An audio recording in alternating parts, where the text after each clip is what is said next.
Blog Talk Radio.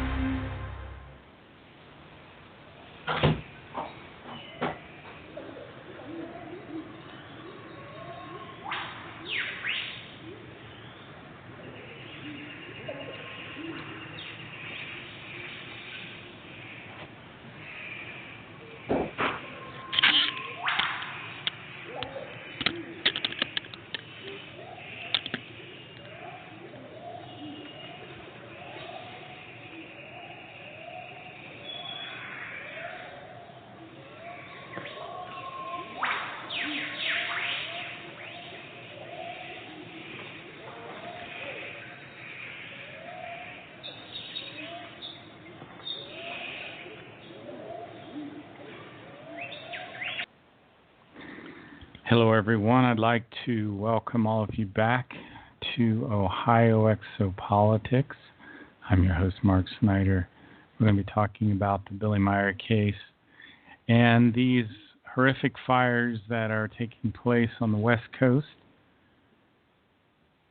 As you probably know, I'm not a fan of talking about these fires. I don't want these prophecies to come true.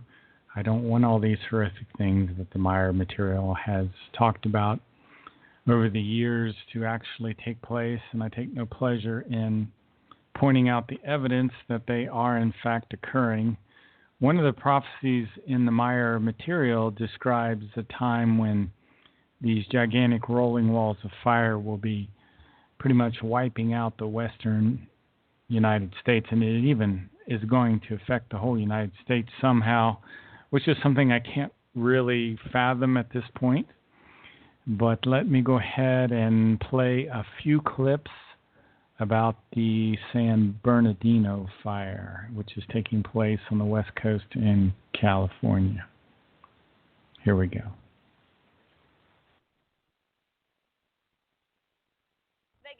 Breaking news, a state of emergency in Southern California. A massive wildfire is burning along the I-15, only 3 to 4 hours away from Las Vegas. Our ABC affiliate in Los Angeles giving us aerial view of the fire as it was growing last night. This is a monster of a fire that is moving faster than any fire that I've seen in a very, very long time. Well, homes and cars have been torched in the 18,000-acre fire. Right now, it's not clear how many structures have been burned. Over 80,000 people, though, are under evacuation orders. Firefighters say that the wildfire is still at zero containment this morning, and it's still not clear how it even started. Here's a look at the area that we are talking about. Although the fire is quite away from Vegas, well, the impact is definitely being felt here. The I-15 is, of course, the major stretch of freeway connecting Los Angeles to Las Vegas, and a big portion of it is closed right now. Yasmin Hassan is tracking delays from the traffic center, but we're going to get out to Parker Collins, who is live in Prim this morning. Parker. Even from Prim, you can smell the smoke in the air. It may be dark, but if you look at the moon, you can see the haze over it. Take a look behind me. This is the traffic we're seeing now on the I-15. It's about normal, but here's the thing. I'm speaking with drivers who are over here filling up or heading to California or heading to Las Vegas. A lot of them are changing their plans because of this. We all know that this is the fastest way to Los Angeles from Las Vegas, in fact, but Cajon Pass is closed at this point. So there are detours, but that can add hours onto your trip. I do see some semis and big rigs over here. It's unclear if they're just waiting for it to open or if they're just sleeping for the night. It'll be interesting to kind of watch this play out as the sun comes up, as the day progresses. We will be giving you updates on this and checking on traffic over here. But right now, it doesn't look too bad. Reporting live, Parker Collins, 13 Action News. Flames are threatening the town of Lytle Creek. And that's where our Dave Lopez is. Dave? We're standing on Lytle Creek. There's only one way in, one way out, Lytle Creek Road. And over my shoulder gives you a good indication. You can still see some of the smoke, but you see those red line on that hillside? Well, that's the Phos-Chek, and that's what saved, that's what prevented, I should say, the flames from going over. You still see a helicopter going through the picture right now. But for a while today, it was an extremely close call. Lytle Creek, where I'm standing, over the ridge, nothing but little homes and very dry brush, and the Phos-Chek did the job. The flames and the black smoke came oh so close to Lytle Creek. Sheriff deputies went door to door in this community, alerting people it's time to leave now. No dilly-dallying. Get out now. 835 Melody. 835 Melody? Worried homeowners were assured by the deputies that their property would be secured, but they had to leave, and leave now. Even with the water drops and the Phos-Check drops, making sure that the flames didn't get into the town, people were still nervous. So you don't feel comfortable that they're going to stop it? I don't think they will. No, you're getting out of here? Yeah. All right, good luck. No. Not even close to comfortable. Really? Yeah, so you're getting out of here, huh? Yes, sir. Well, there's the chopper. Yeah, they're leaving right now, so I need to get out of here, guys. So off he went. No one was comfortable. Those that were asked to leave, and especially those who couldn't get into Lytle Creek. All the roads are closed. I'm not able to get over there and get my truck and trailer. I have all my belongings in there, my daughter's stuff, my wife's stuff, and it's just a bad situation. I was calm. We have way too many fires here, so it's normal. And she's right. There have been a number of fires in the Lytle Creek area, and Chris Cornell told me he's lived through many of them, yet he wasn't leaving. You worried? Absolutely. Really? How come you're not getting out of here then? I had one house burned down. I'm going to watch the second one burn down. No, come on, be confident. I had one house burned down. I'm going to watch the second one not burn down. They're doing a fine job up there. A fine job indeed, at least for Lytle Creek, as you're taking a look at the big, thick, black smoke. So that's what much of the area is covered with. And as we pan over, perhaps you saw that helicopter may have gotten out of camera view, but there's one in the distance. Again, they are still making a lot of drops. The flames have not come over the ridge, and that is the big key for Lytle Creek. The flames stay on the other side of that ridge. This town will be safe. Again, you can't get in here now if you live in Lytle Creek. And again, if those of you who don't know exactly where Lytle Creek is, you know where the 15 freeway is. You're heading up the Cajon Pass, get off on Sierra, go about 6 miles north, and that's Lytle Creek. A lot of people have their resort cabins up here. They like to come up here and get away from it, but very close call. But so far, so good. Reporting live from Lytle Creek, I'm Dave Lopez, back to you in the studio. Breaking news on KCAL 9 News at 4. Buildings go up in flames as fire races through bone-dry brush near Devore, devouring thousands of 5,500 acres in hours. The aerial attack is underway, but the Blue Cut fire shows no signs of slowing down anytime soon. This fire started near Devore and quickly spread in several directions, forcing mandatory evacuations for all of Brightwood and evacuations in at least 6 other areas. You'll see those evacuation zones on our ticker at the bottom of your screen. Our reporters are working their way into the fire zone, but we want to start with our Stu Mundell, who's live over the fires. Stu? Well, and take a look at this. This is just one of the many spots that's on fire out here at the Blue Cut fire out in the Devore area. This is the Cajon Pass, and it's 5,500 acres. It exploded to that number, and I can tell you that number is probably conservative as this fire just continues to rage on. The flames are burning in 3 directions. We know it's moving to the south. We know it's moving to the west, and we definitely know it's moving to the north. What we're showing you right here, we just got back up in the air to get you these shots. We heard that the fire was working its way closer to homes in the Baldy Mesa area, and that's what we're seeing right there. A lot of black smoke out here.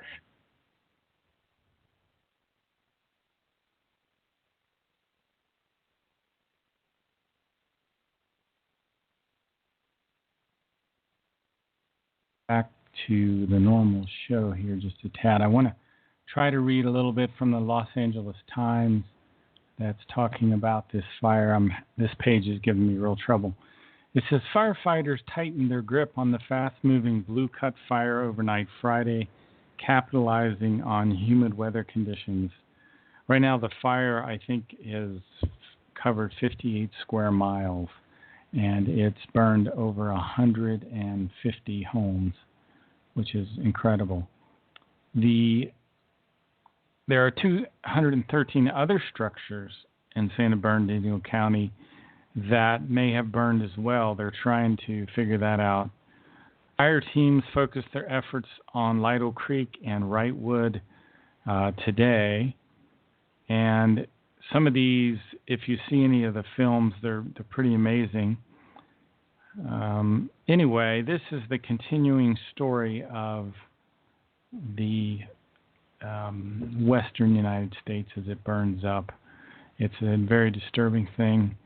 I think I told myself today that I must not believe that the Meier information is true, or otherwise I'd probably leave the United States. Let me quickly run through some of the other fires that we've seen over the years on this show. The Rim Fire, just in 2013, burned 402 square miles in Northern California. That was August 17th of 2013. We almost lost our sequoia trees there. Of August 8th, that same year, we had the Pony Complex Fire in Idaho, which burned down 149,000 acres. And what other fires? We had the Funny River Fire in Alaska, which burned 302 square miles. That was in May of 2014. The Carlton Complex Fire in Washington State on July 14th of, I'm thinking, 2014, burned 390 square miles. That was the largest fire in state history. Over 256,000 acres. That was 4 times the size of Seattle. You know, you'd think people besides me would be talking about this, but we don't. And that's what disturbs me so much. You know, our society is like sleepwalkers. You know, they're you know, something's wrong with our minds. We do not see the importance of these things. It's just astounding. The Cold Springs Fire, which we talked about, that occurred July 10th of this year, 2016. That affected a fellow radio show host, Solaris Blue Raven. She had to evacuate her home. The largest wildfire to date has been this year, May 1st, 2016, in Alberta, Canada, in a place called Fort McMurray. Destroyed 2,400 homes, 1,500,000 acres. That is a size I cannot even wrap my mind around. And that occurred in Canada. You'd think everybody in the American media would be talking about these incredible fires. But no, we don't. What are we talking about? Everything but this.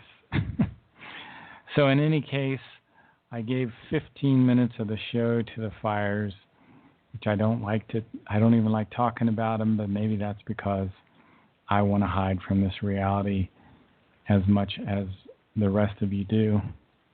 And I think that's what we're doing. We're just hiding from the reality of nature. I ran across a fantastic contact report called Contact 544. I do not have the date on this. And it talks about, I'm only going to cover a few of the topics that it talks about here. I'm going to probably be reading. It talks about the 7 major forces of nature, of which only 4 are known to the Earth scientists right now. It talks about the risk of the global ocean conveyor belt breaking down. And it talks, and I think I touched on this last week, that we have in our solar system, our sun has a dark twin, which is 1 light year away. Hence, we live in what's called a binary star system. The binary star that is the sister star to our sun is 10 times smaller than our sun. I don't think our scientists really know about it yet. And our star, the Sol star, rotates around a common center between the 2 stars. And this dark twin, it affects our Oort cloud. So these are some of the things that I wanted to chat about. Billy, and at the beginning of this contact report, Billy and Ptah are talking about these 7 forces, and Ptah interrupts Billy and says, hey, you can't talk about those last 3 forces, so you have to stop right now. But Billy says, fine. He says, all right, excuse me. Sorry for that. He says, it remains withheld. It is certainly not in my interest to betray confided secrets, as I really only wanted to talk to you about the fact that there are not only 4 natural powers known to the terrestrial physicists, rather also the remaining 3 are still unknown to them, which exist as certain tiny and ultra-tiny particles as related to gravity. the electromagnetism and the strong and weak nuclear power. Also, the dark energy and the dark matter are included in the realm of particles, whereby certain of these particles, which are indeed also energies with powers, are to be discovered in the foreseeable future, as you have said recently. Also, although it will take a while, the success is to be understood indeed according to your explanation as a prediction. Additionally, I may certainly say these. Let us say the normal or simple elemental particles in turn contain in sevenfold wise still tinier particles, which I learned from Spoth can be designated as a kind of ultra-tiny, ultra-elemental particle, so to speak. So let me kind of back up here because you can get lost in the details of this real easy. What Billy and Ptah are talking about is something that we covered a little bit in the teaching of Emmanuel, when Emmanuel said the body and the spirit are not a duality, but the body and the spirit, the body comes from the spirit, and the spirit is spirit. It's your spirit form. It isn't material. But the body comes from the spirit realm, and that's what Billy and Ptah are talking about. Our scientists do not understand that yet. They haven't been able to trace it all the way back to something called the spirit, spiritual energy. And let me read a little bit here. It says, and all alone this spirit energy is the origin of all existence of any of those things which could be registered, proven, and measured in any manner by the human beings, while up to the present time it is not yet possible, nor will it be possible for a long time in the future for the human beings to provide evidence for and measure the creational natural spirit energy. And this is the problem today, in part, because as Semyase told Billy, we ignore the deepest intuitions that come from our spirit form. We have a kind of materialistic, intellectual perspective on life, and this is what holds us back. This is literally what holds us back from understanding the very nature of the universe, because we always focus on the material side of things, when all the answer to everything is spiritual in nature. But since these terrestrial physicists who deal with the origin of life, and therefore with the solid, liquid, and gaseous matter, and who attempt to explore everything in this regard, lack even the most minimal knowledge regarding the spirit energy from which everything in its absolute origin has emerged and created, everything in the universe comes from this spirit energy. They are still very far from being able to research it and gain knowledge about how the process of coming into material being results from pure spiritual energy. So that's what's happening in the universe, is that material is slowly coming into being from the spiritual realm. And you know, it's real interesting. I think our physicists have found this much out, that it looks like the electrons, when they're rotating around the nucleus of the atom, that they blink in and out of physical existence almost. I've heard physicists talk about this. Ptah explains this. He says, like children poking with displeasure at their food and not finding what tastes good to them in it, so the terrestrial physicists poke around in an area where they cannot find the source of all things. In other words, our scientists don't like this idea. They don't like the idea of everything coming from the spiritual. Naturally, it is necessary within the research related to this to recognize the purely physical aspects of the matter and then properly utilize the findings so as to do no harm with them. But if the real origin of all things is to become recognized, then finally the cognition must mature that this lies in the spirit energy. However, this has nothing to do with that which is erroneously designated as spirit by the human beings of the earth, which as such is meant to embody that which the human consciousness embodies. The spirit energy is not the consciousness. And I think we know that. We always talk about the material consciousness and the spiritual consciousness, two separate things. Thus, the human beings, or all forms of life, also, there are no illnesses, and we've talked about this before, there is no illness in the spirit form. And there are no other spirits that will ever come into your head or have ever come into your head. That's another creational natural law, and that's where so many people get off on the wrong foot. Both people that come on my show and people from religion, they talk about being indwelled by other spirits. There can only be one spirit form in your skull at any point in time. Anything else is an illness, a psychological illness like schizophrenia.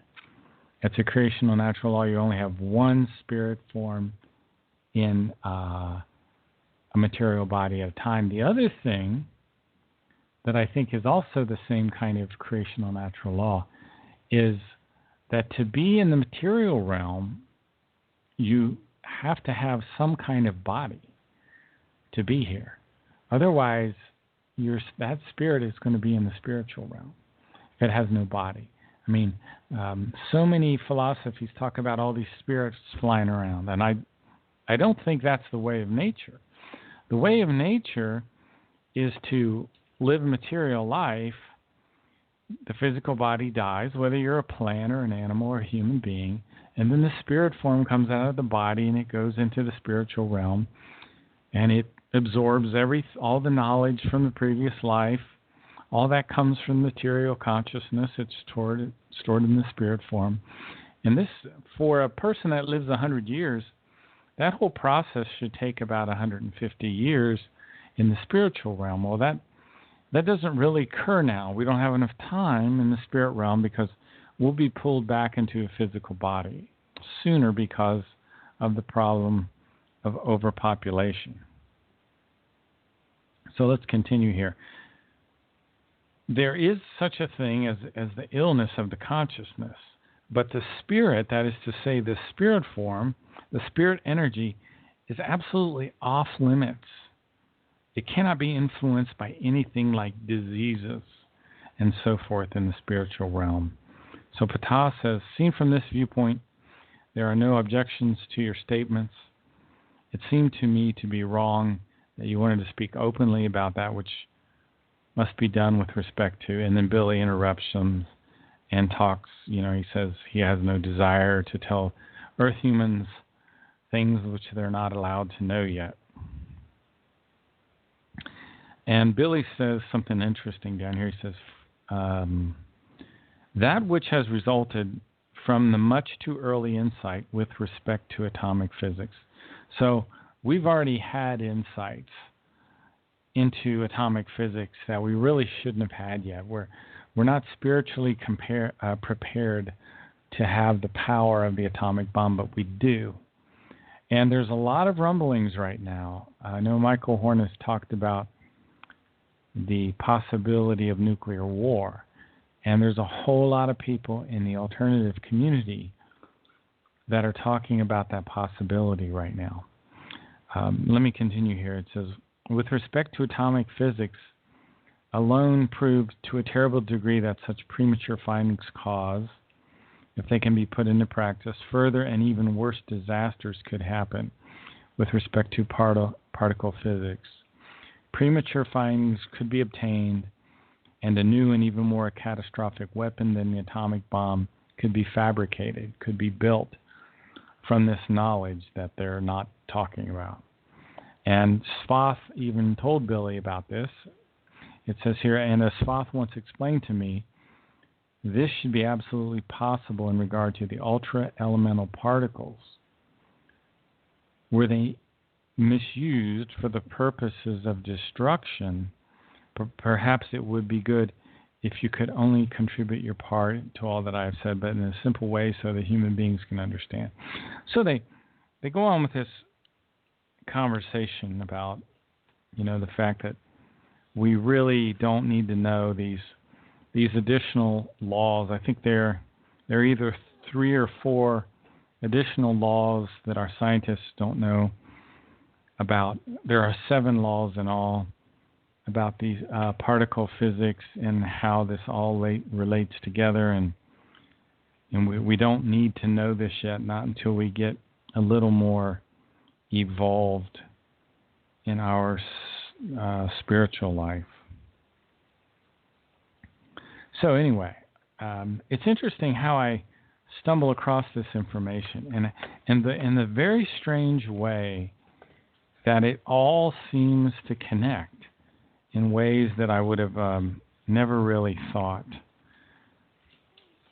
I want to quickly go back over this dark twin that we have, this other star in our solar system that we are rotating. Our solar system is rotating around a common center with this other star.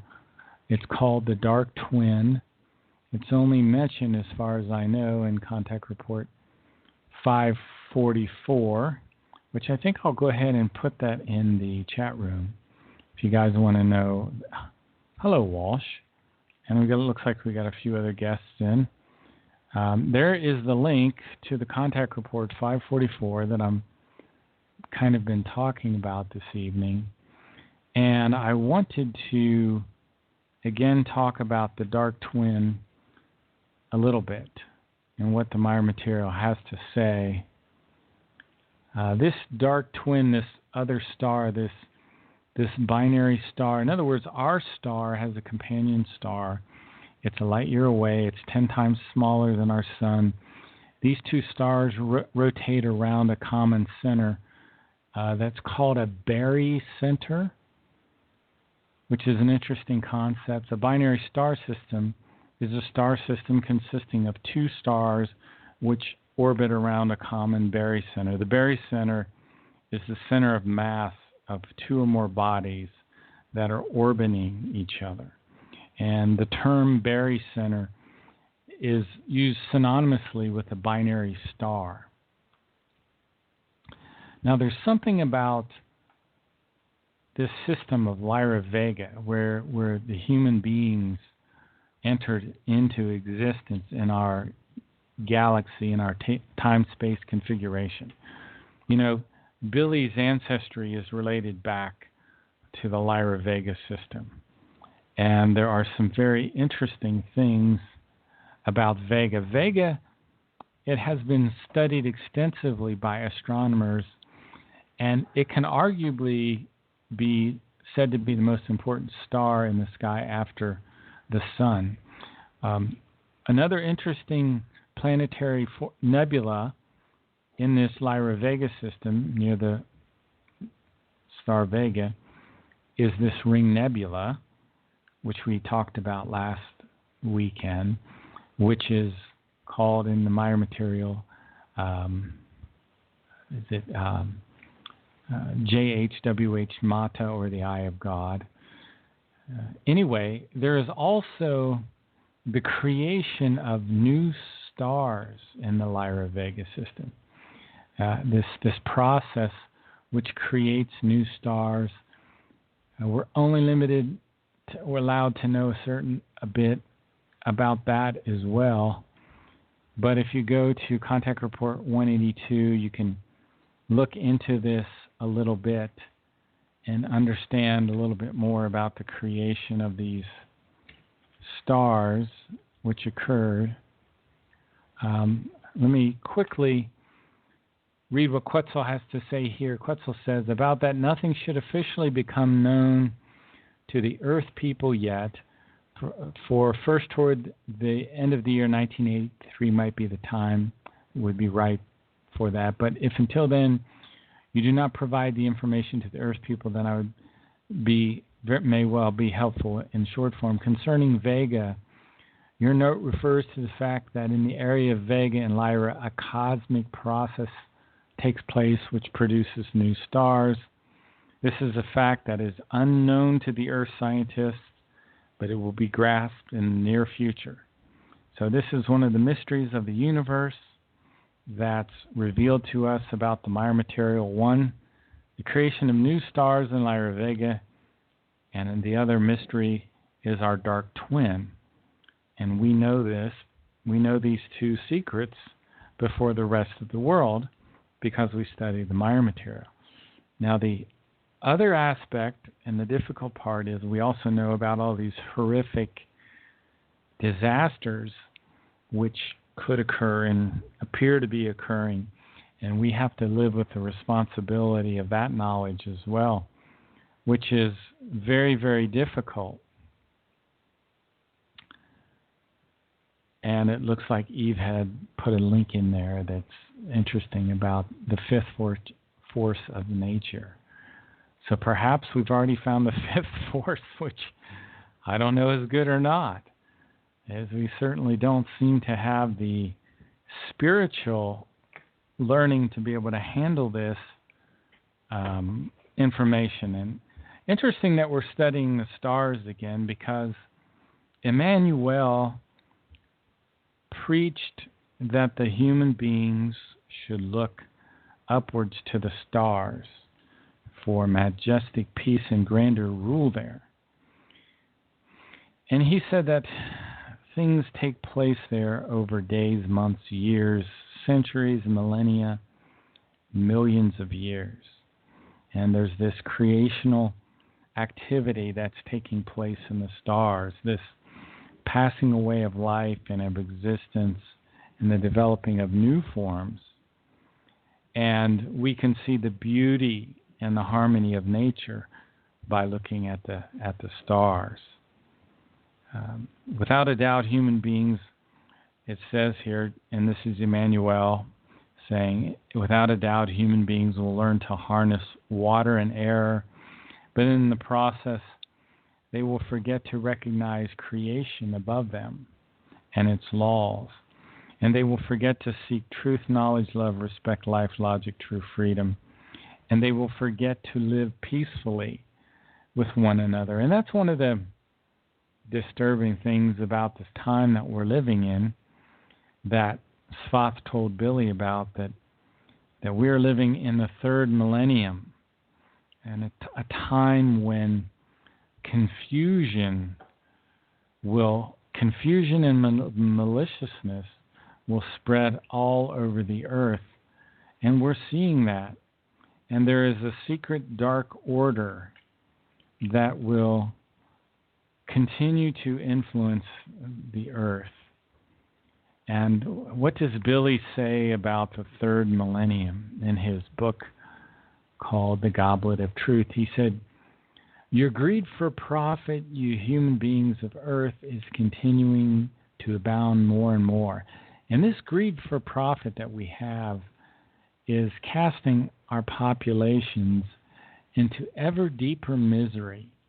And our leaders are making these megalomaniacal decisions.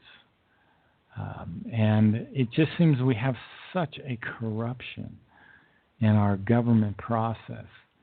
And we're losing our freedoms. We're losing our free speech. We're getting gun control, whether we want it or not. We're having mandatory vaccinations, which are horribly unhealthy. And we're losing our self-determination. And this is a very disturbing thing, because I even think that there's a bit of mind control going on here. And I think the people are so influenced by the mainstream media that they're not even aware. And there's a guy named Alan Watt who has created a film called The Globalist Agenda for a Dumbed-Down, Domesticated Society. And we have embarrassingly dumbed-down society now. And what does the Meier Material say? It says that we will become indolent and obtuse And what that means is obtuse is slow to understand, and indolent is lazy. People don't even care, which is astonishing to me. Okay, let me read again from the Goblet of Truth. What does it say here? You are becoming ever more indifferent to one another. Now, I would love to hear some examples of people in their indifference. Have you noticed people's indifference today? You go into an elevator and there's indifference. They're just, everyone's looking at their cell phones. There's no interaction. People don't care anymore. There's this indifference. What does the Meier Material say? You don't want to hear what I want to say. Let's listen to the Meier Material. Emotionless. People are disinterested, indolent, and obtuse in interpersonal relationships, which is causing simple human connections to be destroyed, and that's what we're seeing. And I think the presidential election is causing human connections to be destroyed. It's terrible. Families are being ruined, and under these conditions, many will have a blazing anger rise up in them, and we will torment each other. This is what's happening in the Third Millennium. We're tormenting each other. And there is coming confusion and maliciousness, which is spreading over the world. And in the backdrop of all of this are these natural disasters in the Third Millennium, where literally the country's burning as our leaders are making these self-aggrandizing decisions over our head. What is megalomania? It's a psychopathological condition characterized by delusional fantasies of wealth, power, and omnipotence. And what does the Meier Material say? In Figu Special Bulletin 16, it said the man Bush is megalomaniacal and in the firm persuasion that he is God's representative on earth and must free the world from evil. That's Special Bulletin 16, which I'll pop that in the chat room, and you can look at that as well. People are becoming shy, Solon says. And that's interesting. I think that's true. People cannot even talk to each other because they're so shy. Now they'll type to each other, though. Have you noticed that? Does that happen at your work? You know, the person that's a desk away from you will type something to you, but won't speak to you, or very rarely will speak to you. The focus is on money and profit, as I've said before, and human connections are being destroyed. And the other thing we're seeing is climate change. And I may have talked about that, or maybe I didn't talk about. One of the things that's being destroyed, the Meier Material says, anyway, I have to say this, that the Meier Material says this, because I haven't researched it enough myself, and maybe that's my obtuseness and my indolence kicking in. But what the Meier Material says is that global warming is causing the global conveyor belt in our oceans to be interrupted. And when that stops, when that global conveyor belt that's moving the water in the oceans, when that stops, that can destroy all life on Earth. Contact Report 215, line 223 says, enormous firestorms and gigantic hurricanes will sweep over the USA and bring devastation, destruction, and annihilation. In one of these clips, and maybe I'll pick back up with our clips, one of these clips, it says in the San Bernardino fire that they were seeing 80-foot tall high walls of fire. And this is also something what does it say? Gigantic walls of fire will sweep over the enormous firestorms. So let me pick back up with our blue cut fire, also known as the San Bernardino fire. And it might take me a second. I've got to switch things around here. And a lot of structures nearby as well. You can see that one fire truck out there with a crew just basically deploying right now. That when those flames get close to that house, it's going to be difficult to save it, but at least they have a crew there. We've seen from tape, we have some tape from earlier on, we saw huge flames earlier on that just were tearing up that vegetation. We know that the numbers, when the original calls were coming in late in the morning, early in the afternoon, right away they were saying 1,000 acres, but that number jumped so quickly, so fast. Now firefighters were out here putting water on it from the air on the ground. We watched the DC-10 dropping, making lines along the hillside, keeping Lytle Creek safe. Lytle Creek was one of the areas that they were talking about earlier on. Very concerned about that area, that little town that was very close to the flames, but it seems like that area has been saved. The flames, though, still moving to the south and now off to the north into some flatlands. Also, you can see they have some tape from earlier. They have structures on fire. We saw a lot of structures burning through the smoke. Not clear. We can tell that they are ranches, but we don't know if those are actual residents or just outbuildings or maybe just weekend structures or vacation homes. But we can tell you, though, we did see a lot of structures burning. We saw mobile homes on fire as well. Any kind of positive, because, there is so little positive about this fire. 15 freeway closed both directions. 138 closed both directions by the fire here in DeVore, creating a huge backup and also making it difficult for some of the evacuations. 138 is a major street out here. I'm going to try to find it for you real quick. We've been working our way to the north because the fire has been working in that direction. We heard that Mesa area, Baldy Mesa, is a spot that the firefighters really have a lot of concern about, and now we can see why. Now the 15 freeway closed both directions, as we were talking about earlier on, and right now they have no plans on opening that up anytime soon. Firefight from the air. The good part, San Bernardino Airport, very close by. The turnaround time for that DC-10 is relatively short. Water supply on the ground for the helicopters. There are several small lakes, ponds in the area over by Lytle Creek. That was maybe one of the reasons why that area was saved, because there was so much water there. Helicopters quickly grabbing that water, dropping it on those flames. What we're looking at right here is close to that Baldy Mesa area. You can see a ranch area, fire all through that area, structures in there. We're hoping that this area has been evacuated. I'm sure they saw that smoke coming. Now, the fire department is working with the sheriff's department out here, San Bernardino sheriffs. They have to organize all these evacuations, and you can see how quickly these flames just spot and spread out here this afternoon. This appears to be a ranch that it may be abandoned. The buildings do look a little tattered. 80,000 people evacuated from their homes, 58 square miles burned up, hundreds of homes and other buildings destroyed, 80-foot walls of fire. California firefighters are battling these 80-foot walls of fire.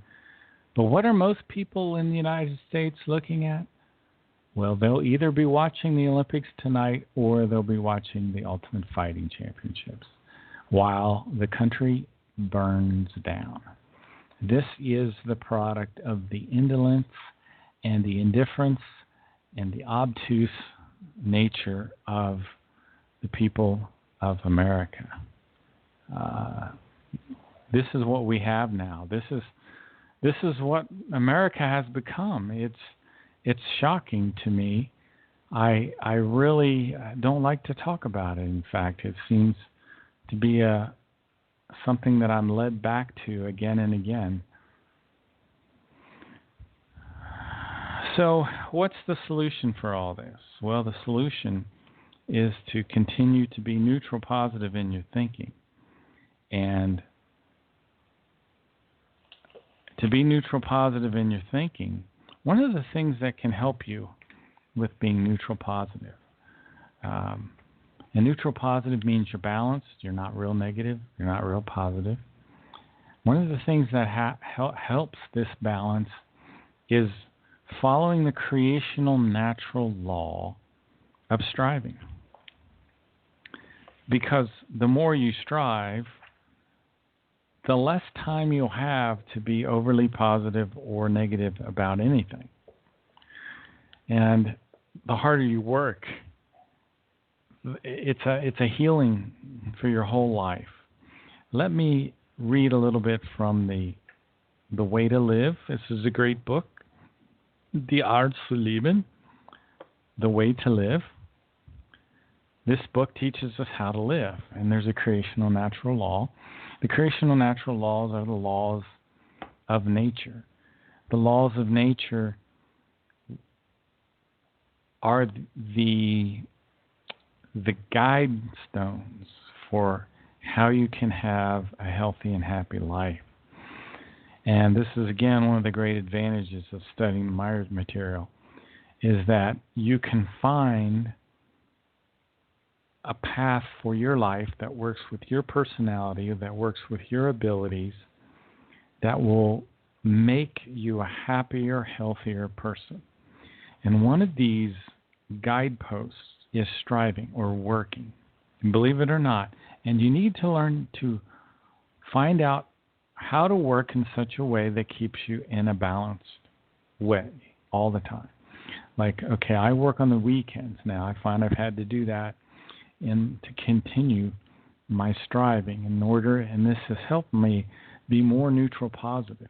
But I only can work 15 minutes or 30 minutes at a time, and then I have to take a 15 or 30-minute break in order to maintain the balance. You see, that's the key, is always follow also the law of harmony, which is another creational natural law in the Meier Material. Let me read here from the book. It says, and therefore all striving is inhibited by the sects and religions and the multifarious wrong philosophies, in that the evolutive thinking is scorned and pondering the truth is even fundamentally forbidden under the threat of divine punishment and damnation.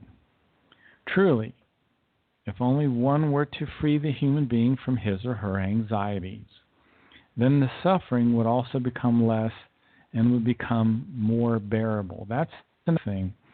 The more you're striving, if you're striving in a neutral, positive way, your suffering should decrease. That's kind of something I've noticed.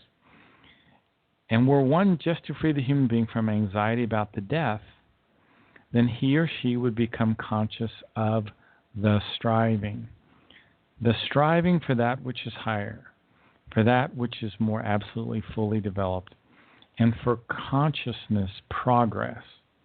May the human being be taught the truth, so that he or she can become involved in a spiritual teaching, in the natural laws and the recommendations of life, of nature, and of the creation. Then he or she begins to live and begins to control his or her suffering. He thereby loses the anxiety and recognizes the sense of this, that all life is directed at the striving. That means the plants, the animals, the human beings. And what the Meier Material says here, starting from the tiniest atomic block, tiniest building block, right up to the creation itself. So all aspects of creation, even some way, the atomic structure of nature is striving. There's no exception to this law. All philosophies, religions, and sects and so forth become suddenly recognized as a means for the purpose of the consciousness-based enslavement of the human being and a mean for his or her control. When the human being frees him or herself from his or her control, from the external influences, and begins to think and act in a form which is conscious of self-responsibility, and that's one of the big rules of the Meier Material, as a result of which he or she reflects on and follows his or her own striving, which urges him or her on. So the key is to focus on your striving. This radio program is a part of your striving, part of my striving, as we try to learn more and more about the nature of life. Because as the world continues to fall down all around us, you're going to have a real key role in reestablishing the neutral positive in your environment. You're going to help people help themselves, because the rest of the world doesn't understand what's going on here. The rest of the world doesn't understand that we're overpopulated by about 8 billion people. They do not understand that there have to be these gigantic forests all over the globe, because this is what moderates the weather. The forests are the key, but instead we've built gigantic cities. The population is now increasing at a rate of about 75 to 100 million people per year. That's about 5 gigantic cities popping up every year. Try to imagine that. How does that work? That doesn't work. In the city that's closest to you, I'm sure if you have to commute into the city, you'll see the gigantic lines of traffic. That is not because there aren't enough lanes. That's because there are too many people moving in and out of the city. It's a kind of visible insanity that you can watch. And I suggest that you find a high-rise building and go up on top of one of these buildings and try to find a way so you can look out and see the thousands of cars on our expressways. This is a part of our insanity. We are an insane people that's rushing headlong to our own destruction. The rest of the population doesn't understand this. You understand this. Therefore, you have the responsibility of passing on this information any way that you can. So there's only how many of us around? Not that many. So if you're keyed into this program, you are part of the resistance. And that's where the responsibility comes in.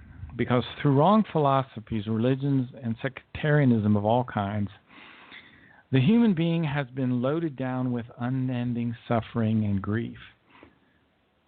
Because of the rational teachings, we have been loaded down with this suffering and grief. Part of these suffering and grief that we have is because of the philosophy that doesn't understand these creational natural laws.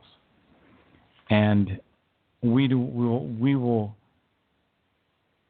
try to turn to God. Remember, the universal consciousness is not the religious notion of God.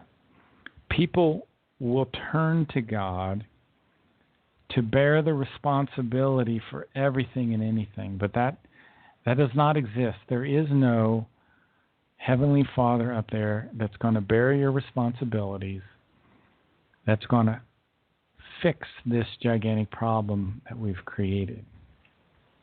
There's a universal consciousness.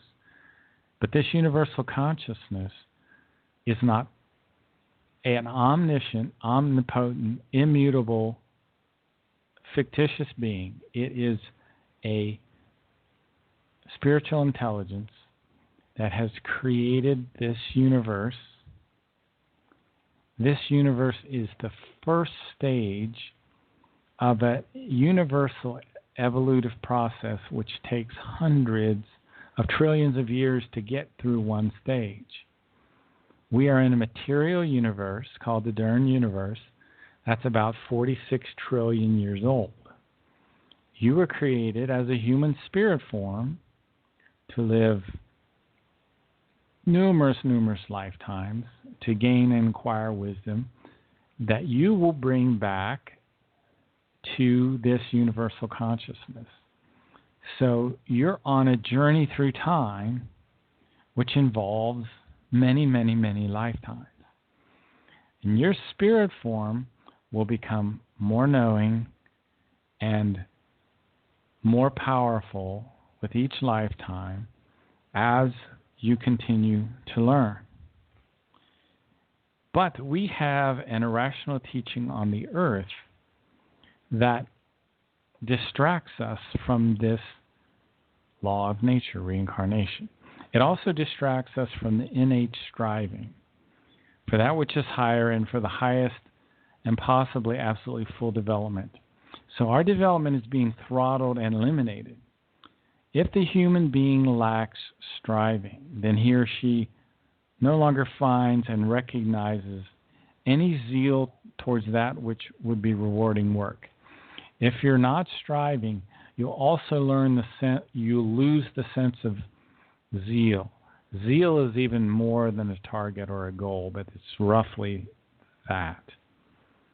Then you can become dependent on these sectarian wrong philosophies, these wrong dogmas. Now, I'll read to you what Billy says. He says, to be a believer means to be without striving, to no longer have any initiative in regard to the natural advancement, and to no longer be integrated into any evolution. To be without striving means to stagnate and wither. So if you're in a situation in your life where you're really having to strive a lot, well, that's probably a good thing, because without the striving, that means you're going to stagnate and you're going to wither. So while you're striving, try to maintain the neutral, positive view, because what's happening on the earth now is what Manuel said 2,000 years ago. He said, a blind destructive mania will overcome them, and the heroes among them will be those who are the greatest destroyers. This is what Emmanuel said. He said, conflict will permeate people's entire lives, and there will be discord. There is no longer wholeness and perfection. So Emmanuel is looking into the future. He's looking at our time. He says, but as long as imperfection exists in life, human beings must bear the consequences. Sickness and misery and injustice and privation, the fighting, the strife, the slavery, the cults, the exploitation, leading to bloodshed and death. And Emmanuel also warned us. He said, so the human being shall be aware and awaken. For the laws of creation state, only that which is timeless and everlasting is a permanence of truth and of wisdom, and so it is. So anyway, just a very quick introduction back into the creational natural law of striving. It's also good to kind of hear from Emmanuel. We have a new Talmud of Emmanuel coming out real soon, folks. I'll be looking forward. I want to thank all you guys for coming to the show. I'll be back on Sunday to talk more about the Meier Material, and then I'll be back on Wednesday later on in the week. Have a great Saturday evening. Hopefully we'll see you tomorrow. Have a great day. Good night.